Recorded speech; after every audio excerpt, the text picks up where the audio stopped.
Bir saat dini təbliğ eləməkdənsə 3-4 dənə nümunə göstər. Allah'ın da olsun təsirli. Ay cavanlar, gəlin futbol oynayın.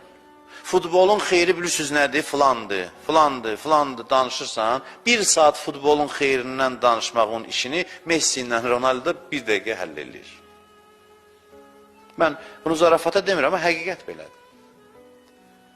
Sənin saatlarla söhbətindənsə bunların varlığının effekti daha çoxdur ki, İnsanlar dəli divanı olur, düşür çöllərə.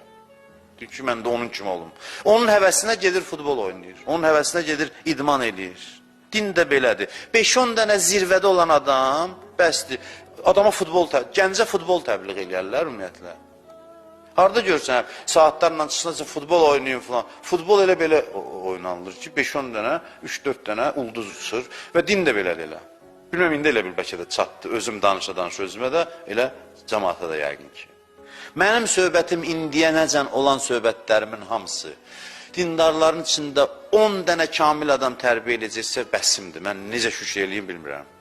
Məni dinləyən dindarlara müraciət eləmək istəyirəm. Bütün cəmiyyətin taleyi sizin imanınızın keyfiyyətindən asılıdır. Sizin mənəviyyatınızın keyfiyyətindən, gücündən asılıdır. Sizdən asılıdır. Mənim söhbətlərimdən asılı deyil, sizin imanınızın gücündən asılıdır. Zəif olsaz, özünüzdən asılı olmayacaq, mani olacaqsınız cəmaata.